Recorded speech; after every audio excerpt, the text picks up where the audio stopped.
là, on lui serre les jambes. La tremblote, c'est un mélange de froid et de peur. Après, pas besoin de faire ça, c'est bien là. Hein. Tu sauras te positionner sur le dos? Ouais, je sais pas. Oh putain, je suis dans la merde. Allez, main dans le dos, mec. Devant? Non. Pas trop.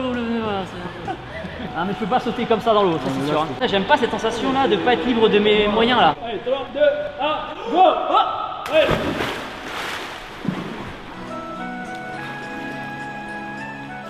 Je voulais aussi moi te demander, je sais pas si on t'a déjà demandé, c'est quoi ton parcours scolaire? Parce que souvent tu dis quel est ton palmarès, mais c'est quoi ton palmarès? Parcours scolaire, moi je l'ai déjà dit, je me suis arrêté au bac commerce, après j'ai voulu continuer, mais je me suis dit, non, il me fallait de l'argent et je suis allé taffer au Domac. Quand j'étais au lycée, je faisais lycée et McDo en même temps, tu vois. Compliqué. Après je voulais faire la fac, mais on m'a proposé un contrat à plein temps. Et là tu dis, bon, vaut mieux de l'argent avant tout et tu lâches.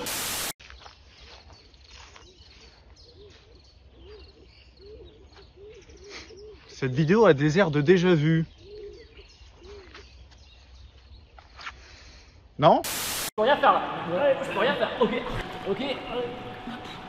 Putain, mais je peux rien faire. Mais je suis pas une sirène. Ok, mais attends, mais c'est trop dur. Attends, franchement, ça paraît simple, mais ça l'est pas du tout. Impossible pour moi d'arriver à avancer comme ça avec les pieds en mode sirène. Respect à ces hommes et on comprend pourquoi ils s'entraînent.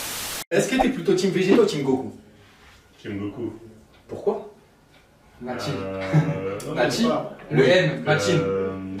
Depuis gamin, je me suis toujours plus identifié à un Goku qu'à un Vegeta. Physiquement ou par rapport au caractère? Par rapport à la génétique, au caractère, et tout ça, par rapport à l'évolution, par rapport à la mentalité. Voilà. Il se prend pas la tête, doué génétiquement et pourtant il est chaud. Exactement, il se dépasse tout le temps. Exactement, il commence à... 4 ans après, c'est le retour des critiques en 5 minutes. Alors avant de vous expliquer pourquoi est-ce que je reprends cette série de vidéos, je vais d'abord vous expliquer comment est-ce que j'ai eu l'idée de la créer et surtout pourquoi est-ce que je l'ai arrêtée. Pour ceux qui se souviennent, j'ai créé ma chaîne en 2017. À cette époque-là, je faisais des vidéos d'un petit peu tout et rien. J'aimais bien donner mon avis sur un petit peu tout et rien. Les gens, ils m'ont pris pour un bebeu, ils m'ont pris pour un con, ils m'ont pris pour un idiot. C'est pas grave.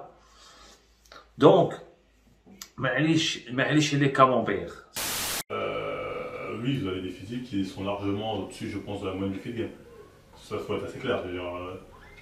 Après, dans le problème du fit game, c'est qu'il y a beaucoup de chargés.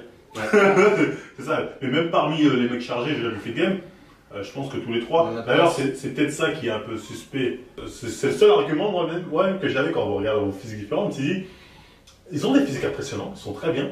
Impressionnant. Non, pas pour des mecs Nachi. Ça fait plaisir. C'est des physiques impressionnants, c'est la vérité. C'est des physiques très impressionnants. Et je me disais, le seul truc suspect, c'est que, comme par hasard, 3 personnes rencontrées, comme par hasard, tous les 3 nous sommes génétiques golden. Et un jour, j'ai tiré au sort le nom de From Human to God. La suite, vous la connaissez, j'ai fait une vidéo qui n'était pas vraiment une critique en 5 minutes, mais plutôt une levrette en 18 minutes. Et au lieu de faire une critique conventionnelle en suivant le même schéma que d'habitude, j'ai décidé de le détruire. Alors à l'époque, j'étais un peu plus faible qu'aujourd'hui dans le sens où je répondais trop facilement à la demande. C'est-à-dire qu'à l'époque, si je vous remets dans le contexte, on est en 2018 à peu près, je sais pas pourquoi, il y a une période où les gens en avaient plein le cul d'Efcan. Et on me disait souvent, ouais, défonce-le, fais une vidéo, détruis-le et tout. Et alors que j'étais pourtant en train d'écrire un texte normal, donc c'est-à-dire qu'il suivait le schéma habituel. Un jour où j'étais de mauvaise humeur, je me suis dit, ok, toi t'es mort.